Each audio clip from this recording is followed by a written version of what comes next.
Bonjour Marie-Dominique, bonjour Richard. Avec vous Marie-Do, on va donc célébrer les 20 ans de l'inscription des chemins de Saint-Jacques-de-Compostelle au patrimoine mondial de l'UNESCO. Oui, des chemins en France, précisément. Il y a 64 édifices concernés, 7 ensembles architecturaux et 7 sections de sentiers. Voilà. Alors vous savez qu'il y a 4 voies emblématiques qui traversent la France et plein d'autres chemins dérivés, mais 4 voies emblématiques. Une qui vient de Paris, l'autre de Vézelay, une autre de Saint-Gilles, c'est près d'Arles.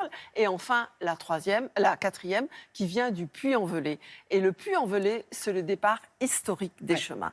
Les chemins de Saint-Jacques, ça connaît une recrudescence depuis une vingtaine d'années absolument phénoménale. Rendez-vous compte, en 1985, 619 pèlerins seulement arrivaient à Saint-Jacques-de-Compostelle.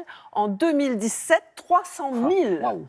Et au Puy-en-Velay, c'est la Fédération française de randonnée qui a remis au goût du jour, il y a une vingtaine d'années, le GR65, afin de retrouver la trace des pèlerins du Moyen-Âge. Alors, on peut être pèlerin, mais on peut être juste quelqu'un en recherche de spiritualité ou amateur de randonnée et faire ce chemin qui traverse des paysages somptueux.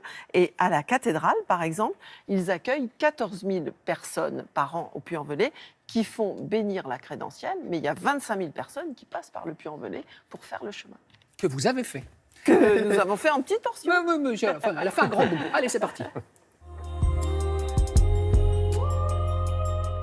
Ils viennent de toute l'Europe, marchent encore et encore. Ils traversent la France pour gagner Saint-Jacques-de-Compostelle, de l'autre côté des Pyrénées. Leur point de ralliement sur la voie Podienne 6, c'est le Puy-en-Velay.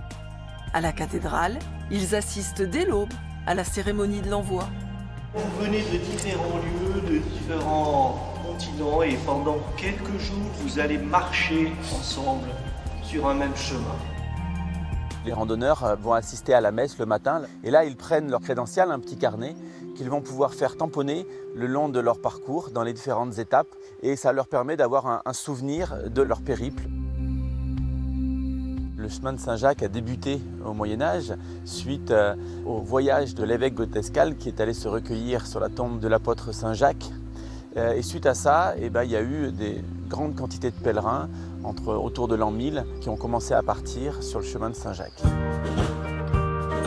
Et à partir du XIVe et XVe siècle, le chemin de Saint-Jacques a quasiment disparu. Et il a fallu attendre le XXe siècle pour de nouveau voir d'abord des passionnés d'histoire et puis des randonneurs relancer ce chemin dans les années 70 et 80. On a des randonneurs qui sont là pour le côté paysage, patrimoine, et puis on a aussi effectivement des pèlerins qui viennent pour le côté spirituel. Mais puis de toute façon, les deux se mélangent, puisqu'on part randonneur et puis on arrive pèlerin. Quand on marche comme ça pendant des semaines, voire des mois, parce qu'il faut plus de 2 mois pour arriver à Saint-Jacques, il y a quelque chose qui se passe dans la tête, il y a quelque chose de spirituel, même pour les non-croyants. Sur le parcours, les attentes demeurent d'hôtes ou dortoirs communs. Certains, avant la grande épopée, choisissent au Puy-en-Velay le confort de la tradition ou bien de l'innovation. On a déjà habité dans des bâtiments désaffectés qu'on a complètement réhabilités. Le challenge était intéressant. C'était une ancienne usine de matelas et le bâtiment date aux environs de 1850. L'art contemporain est un petit peu notre passion et de pouvoir en faire profiter nos hôtes est très agréable pour nous et pour eux aussi. Assez régulièrement, nous avons des pèlerins qui viennent chez nous. Le confort qu'on leur offre ici est une autre façon de faire le chemin de Saint-Jacques. On n'est pas obligé de souffrir non plus. L'hôtel particulier de Fugères accueille randonneurs et visiteurs. La maison, c'est une maison du XVe siècle qui a ses fondations qui datent du XIIIe. C'est considéré comme l'une des premières maisons à avoir été finie au Puy-en-Velay. C'est un hôtel particulier. Il appartenait à la famille de Fugères.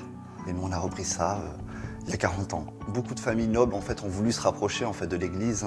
Enfin, je pense que c'est ça surtout l'histoire. C'était une ruine, donc il a fallu lui redonner toute son âme. Et c'est beaucoup de temps, beaucoup de travail. Et oui, je considère cette maison comme une maison de famille.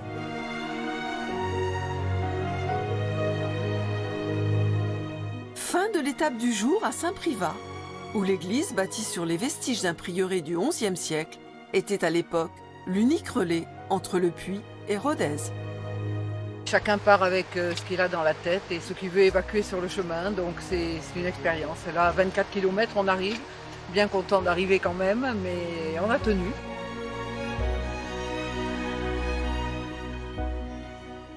Marie-Dominique, c'est beau, on n'en veut plus. Est-ce qu'on verra d'autres portions ? Oui, exactement. La semaine prochaine, là, on a vu ce qu'on appelle, mais c'est quand même super joli, l'autoroute un peu des chemins de Saint-Jacques, le Puy-en-Velay. Donc, c'est le chemin le plus fréquenté. La semaine prochaine, je vous emmènerai dans l'Indre, peut-être le chemin le moins fréquenté. Et puis, ensuite, on ira en Aubrac, parce qu'en Aubrac, c'est ces paysages tellement mystiques qui s'accordent parfaitement au chemin. Voilà. Beau programme en perspective. Merci beaucoup.